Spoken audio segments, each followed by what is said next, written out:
Are the SteelSeries Arctis Nove Pro wireless still worth it in 2024? Well, they've been updated in its gorgeous white version, and other than just the updated white version, there's actually a cool little hidden update as well. But first, let me give you a quick look over of the new white version. As you see, you have those white ear pads, that white headband, the white inside, but up on the top of the headband where it's metal, you have the silver bit, and then your ear cup covers, which are replaceable where that battery is as well. Those are aluminum. As far as the controls, pretty much all the same, and then again, you have all that other white accents. So you all know, first off, I need to kick it off with comfort. And there's no secret, you all know I absolutely love the comfort of SteelSeries headsets, especially the Arctis Nove Pros. All of them, they are just so stinking cozy. But as far as the weight on the Nove Pros, we have a battery in here as well. Let me move that so you guys can see also.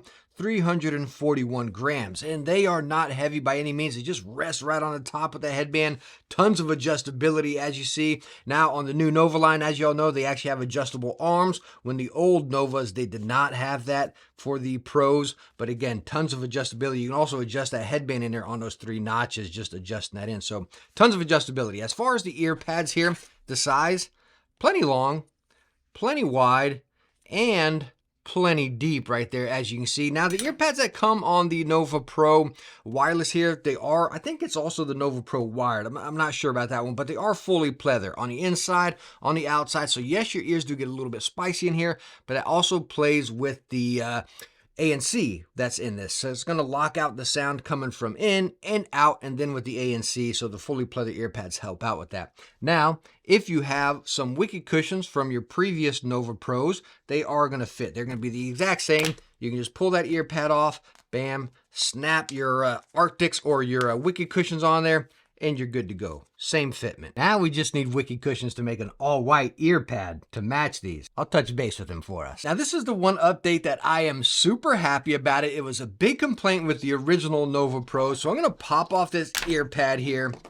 and just look at them. Can you see the difference? I'll pull it up a little bit for you and tell me if you can actually see that difference there. So let me point it out for you. What it is that ANC, that noise cancellation nub right there. You can see that plastic nub sticking out. Myself and many others mentioned how that hits you right on the upper part of the ear. Again, that's going to be different person to person, but it was a big complaint with this headset. So you saw that over on the original ones.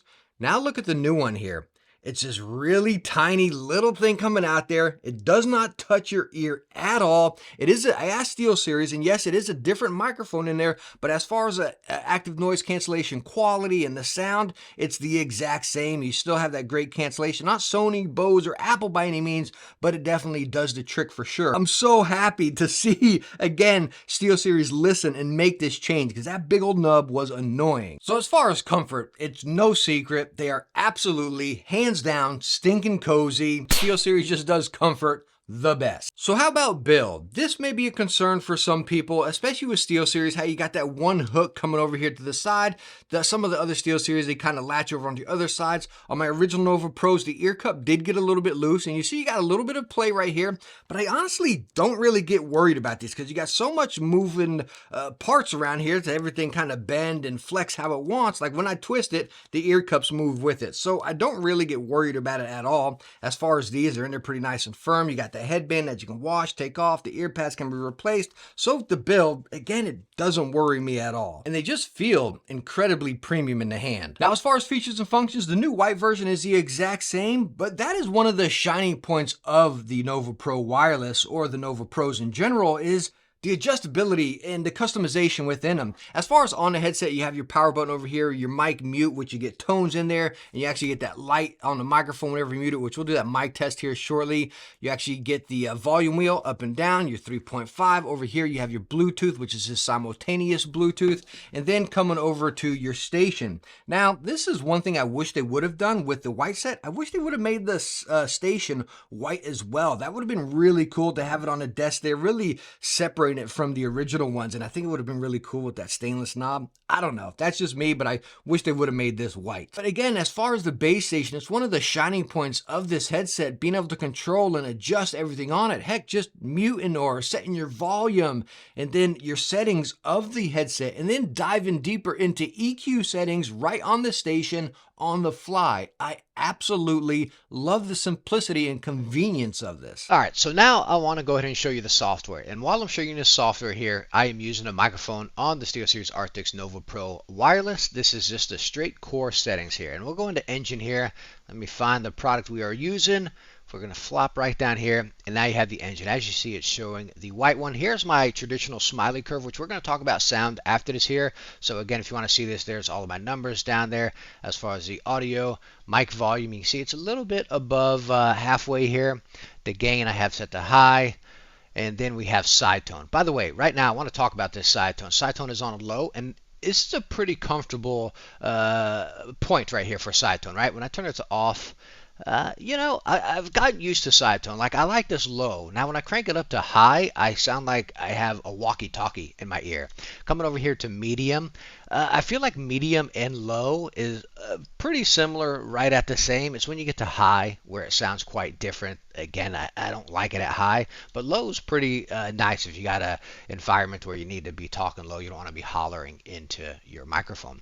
Anyway, so we'll click save. That's my EQ. Again, you got those preset EQs over here and everything, but what I want to go deeper into here, so let's go on and minimize that, and I'm going to show you Sonar. As I've been playing with this a whole lot more, I don't really mess with any of this stuff here.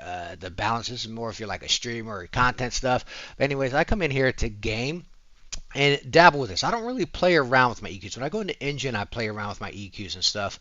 But over here, you can get really fancy with them. Quite easy. You got bass, voice, and treble. So kind of like bass, mids, and treble right there where you can dabble with that. And it also shows you up here which points you're adjusting. But what I liked, and again, I'll talk about this more in sound, as you see I got on Last Epoch right now, but I'll come down here and just pick whatever game I'm playing. So Destiny 2, and I can just click on that, and you can see it pulls it out. And the thing I like is none of them are really drastic. You can see they're nice and subtle EQs. So Assassin's Creed over here, they do drop off some more of the bass right there.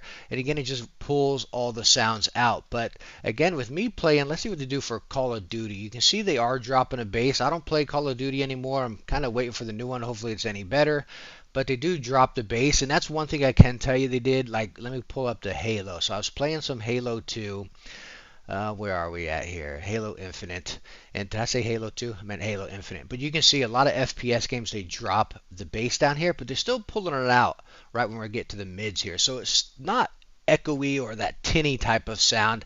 It shockingly sounded pretty good. I was pretty happy with it. Would have I pulled out a little bit more bass? Yes, I would have. But again, you don't get that ridiculously tinny type sound. So it's pretty cool. And again, whenever I was playing Destiny, this was kind of like my core test here, is using this to my EQ, and it was quite similar. It really was quite similar. I would say I probably had a little bit more highs, which you can come in here.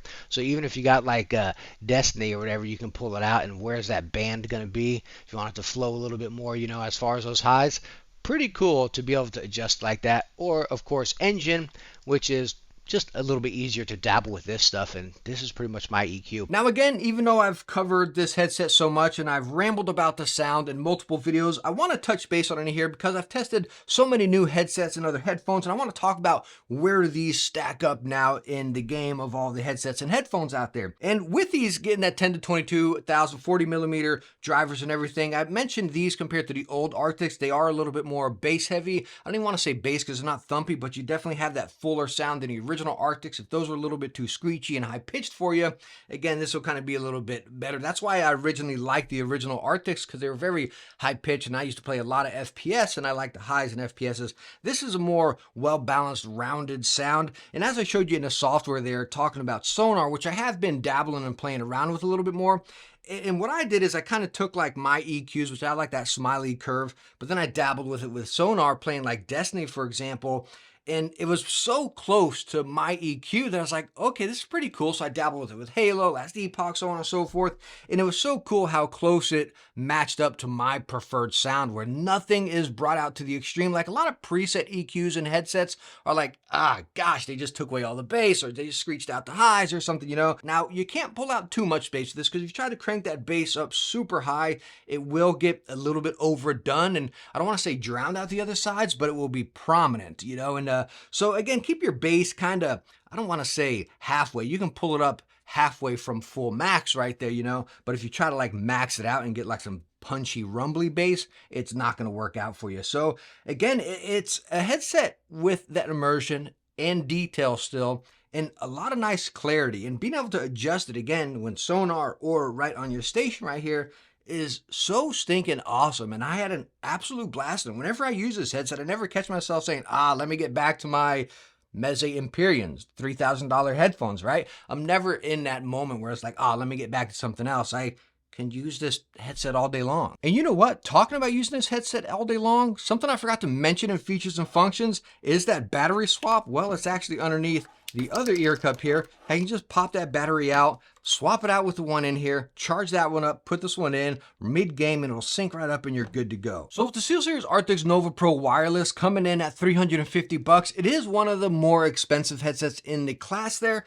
But what it's packing and what it's offering, I totally think it justifies it. Simultaneous Bluetooth, the swappable batteries, the amazing build, the comfort, the station, again, the customization of it. I absolutely love it. Now, if you have the original one, should you update to these? I think the only thing should be is if you want the white ones, the noise cancellation nub, as much as I love that improvement and it is game changing for sure, I don't think it's a selling point. Again, just get yourself some wicked cushions. And if you have wicked cushions on the original Nove Pros with the noise cancellation, you don't notice it at all. It's only with the stock ear pads. And of course, that's only going to depend on your ear shape right there.